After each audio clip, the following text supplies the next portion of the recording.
Ladies and gentlemen, this is Ballet Reign. Welcome back, you guys, to episode 2 of Fairiations TM with Ballet Reign, the series in which we break down the famous collection of solos, or the fairy variations, from the ballet, The Sleeping Beauty. Now, these fairies aren't just random side characters just to fill out space in the ballet. Although they do. Each one of the 6 fairies is meant to bring a very special gift to the baby princess Aurora, and thus each variation is packed with hidden symbolism and little secrets that just aren't talked about enough. So consider this our attempt to remedy that. Exactly. If you missed episode 1, we introduced the series with the fairy Candide. Yes. It will be linked above and below so you can catch up after this one. But today in episode 2, we're going to be obviously introducing you to the second fairy in the series, named Coulante. So settle down, grab your tea, put your ballet nerd hat on if you're ready to ballet nerd with us. Make sure to hit that like button as always, and let's get it.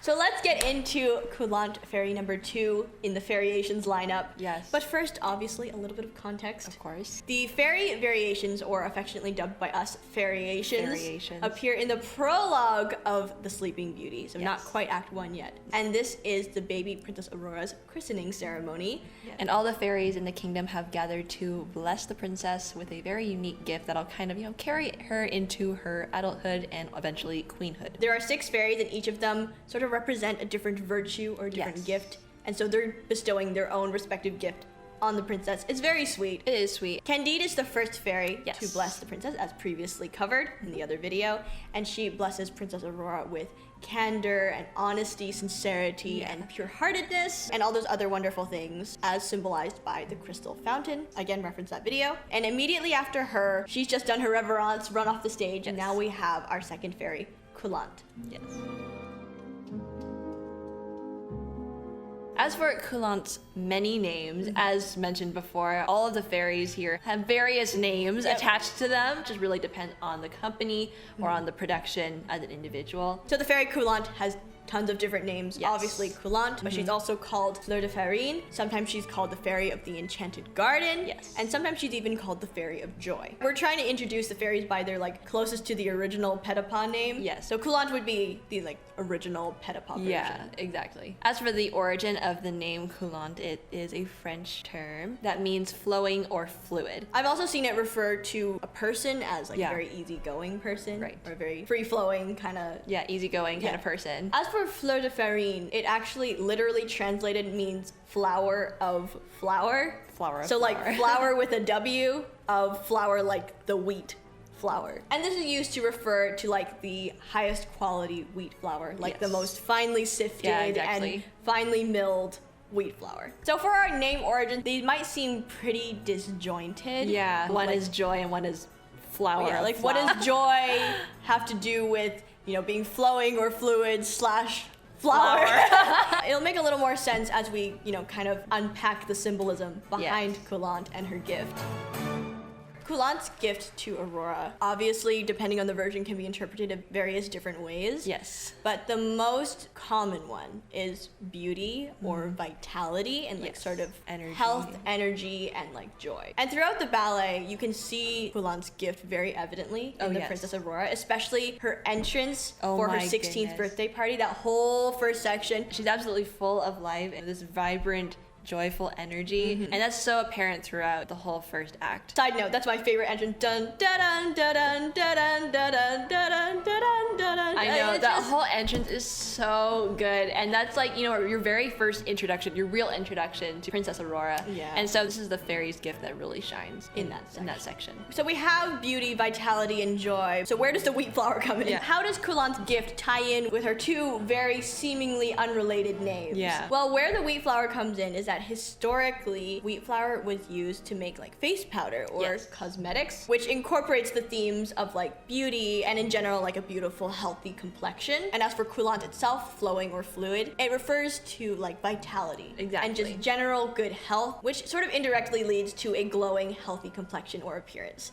I always thought good circulation. I was gonna say flowing, but that's blood. That's a bit morbid.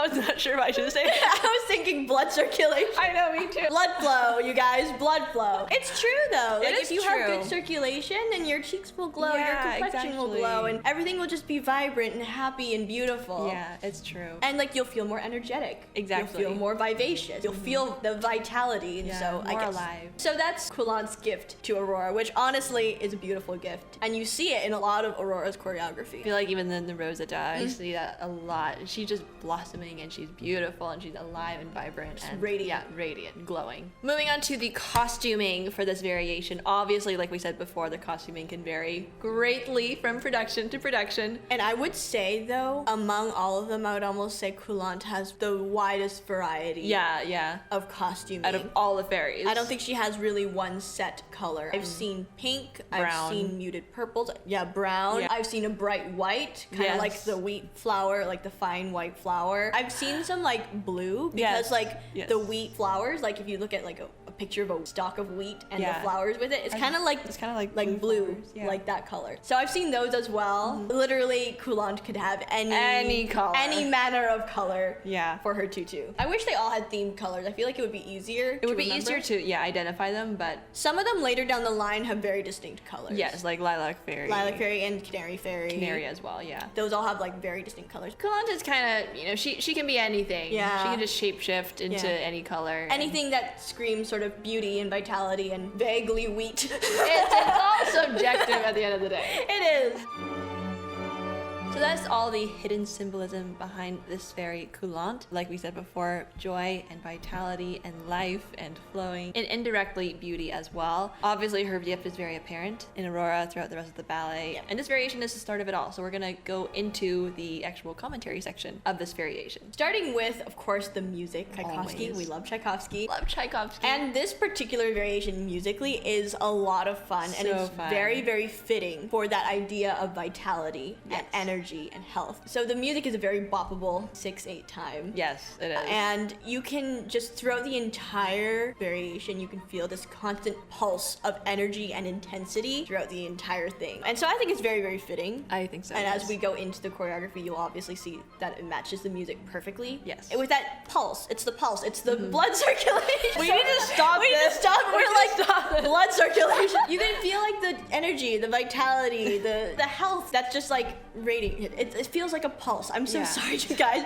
This has been clinical analysis with Ballet Reign. Anyway, this variation is actually pretty unique because there are kind of two main versions that Yep. this variation can go. One is obviously the variation or the solo for, one dancer. And the other version is actually a female duet, which is so incredibly fun. Yeah. I'm actually partial to the duet. I Yeah. really love it when it's a duet. That's the version we grew up watching. Yeah. So I mean, We're a li- nostalgic connection. We're a little biased. Yeah, nostalgic bias. But regardless, the variation or the duet, whatever the case may be, is always surging with this irresistible energy. Yeah, it's And- absolutely infectious. And it's so full of life, even though the variation itself is incredibly short-lived. Yeah. Like it's literally probably less than a 30-second thing. It provides a really nice contrast from Candide from Yes, earlier. exactly. We have like a really gentle, like almost lulling lullaby lullaby. kind of feel. Consult that video if you missed it. But then we come in with Coulante. And Yes. Coulante starts a dun dun dun dun dun dun dun. And it's Yeah. like we hit the ground running. We see the contrast between the two different fairies right away, which Exactly. kind of,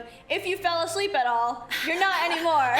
So let's take this a section at a time. It's literally so short. It's 37 seconds of Yeah. just like go, go, go, go, go. Yeah, I know. The first section obviously is such a strong opening. Yeah. I love the use of these just massive jetés. And this is common to pretty much every version. Yeah, I think Regardless so. of the version of Sleeping Beauty, Coulante will always have these giant jetés into bourrées. Into the berets, which kind of gives you like contrast again with like this expansive, explosive jump into the tiny footwork that matches the music perfectly, by the way. And honestly, to dance, it's difficult It because is, you have yes. to keep your momentum going Yes. from this giant jeté seconde right into the bourrées and travel just as much, just as fast, just as furiously. Yeah, exactly. Because the last thing you want is for that jeté to be absolutely explosive and beautiful, and then the momentum kind of dies Yes. into the beret. Everything has to be flowing, fluid. The Fluid. energy has to continue moving. Exactly. Yeah. As demonstrated beautifully by our dancer today. Moving on to the second section. This second section is also portrays that like explosiveness and that continuation of the energy, and it requires a ton of energy as well. It really does. Because the second passage incorporates so many big extensions. Yes. And these big sort of expansive positions. If you look at just the mechanics of the step, you're making really big movements in very little time. Yeah. So you need to have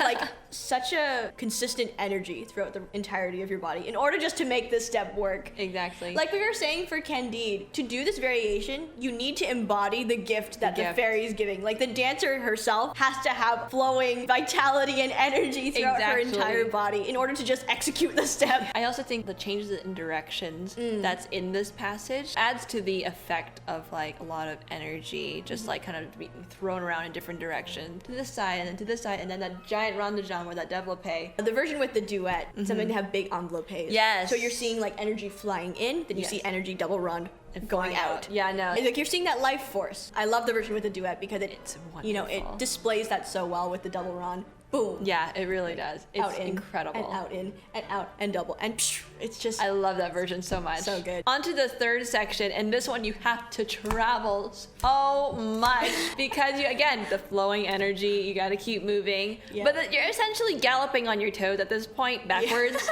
and that's really fun. That's very fun. Very fun, and we love that for us. In the version that we grew up on, the duet, it's like a six-cent sur le pointe, pas de bourrée, six-cent pas de bourrée. And again, it's that energy out and in, and out and in. And you have to keep the pulse. Yes. That's the most important thing for this variation. Musicality is everything. And making these big shapes, making these clean positions, and stopping on a dime on every single beat. Not only keep it fluid, but also to hit that pulse. Exactly, yeah, because that is the essence of the variation and the fairy in general. And she does an amazing job here. Yes, she my gosh. She eats up the space. It makes it like so easy on top. Yeah. Just keeps it flowing, just keeps the energy moving. Because she is still the fairy of joy. It just makes you feel exuberant and happy. It's almost like she's, flicking confetti. Yeah. In a way. And then to finish the variation, we're already at the end, you guys. Yep. This thing is so incredibly short, and if your version is faster, it will be under 30 seconds long. The closing passage for this variation, regardless if it's a solo or a duet, it's almost always a series of piqué turn en dehors or lame ducks. Or step-up turns. Or step-up turns, as they're also called. If you're doing the solo version, she'll do like one arms first and then one arms up, and it kind of just, again, the energy just like exploding and just explosions. And then if you're doing the duet, this one's really cool. The duet will do the turns traveling around each other and kind of swap taking turns with the step-up turns, and it is so cool and so mesmerizing to watch. Again, another reason why we're partial to this version. Yeah, don't come for us. Because you have that idea of that the energy never stops. Yeah. They like keep feeding off of each other, and they keep fueling each other, and they're going around each other, and they're like orbiting each other while at the same time turning themselves. And then boom, boom, and you're done. Exquisite. It's absolutely exquisite. It's such a powerful variation. You feel the joy, you feel the energy, you feel the lightness in it, and also the power, I think. Yeah, the intensity in a way. You feel health and youth and vivacity. I could use some of that right now.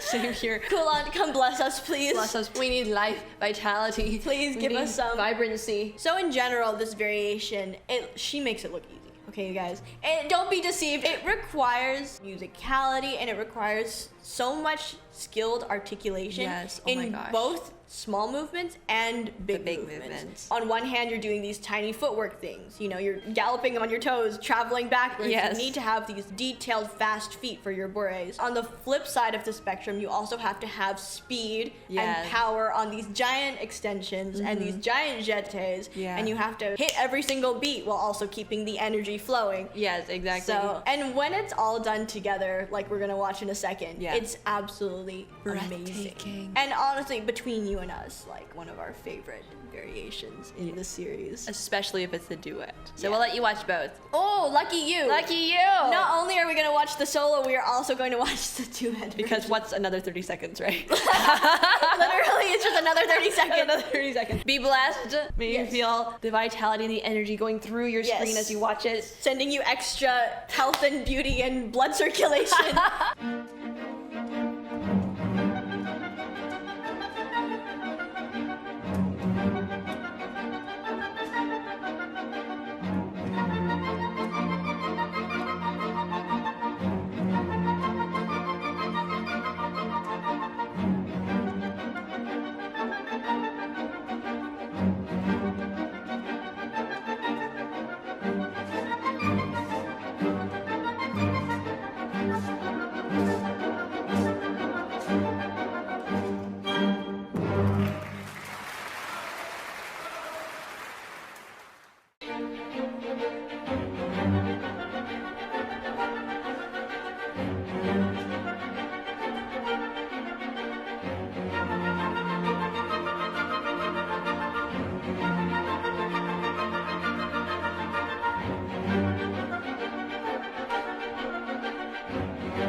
This has been episode number 2 of Fairiations with Ballet Reign. Hopefully you learned a lot more about the fairy Coulante. We love this variation so much, and so we are so happy to be able to nerd out about it with you guys and share some little anecdotes about this variation, and hopefully you learned something new that you didn't know before. If you're enjoying this series so far, then make sure you like the video and subscribe to the channel so you don't miss episode 3, because episode 3 will be coming out soon. Variation number 3 is another really, really good one with tons and tons of symbolism. Yes. I'm honestly very, very excited to get into this one. We are so excited to get into it. So make sure you like the video and subscribe so you don't miss episode 3. And thank you so much to our patrons for making today's video possible. We love you guys so, so, so much, and we're so grateful for all of your endless support. And if you're watching the video right now and you have not become a patron yet and you would like to support the work that we do on YouTube, then make sure you check the link in the description box or visit patreon.com/balletreign and be a part of what we do. Anyway, I think that is all from us for now. Yep. This is Ballet Reign signing off. Until the next video. Bye.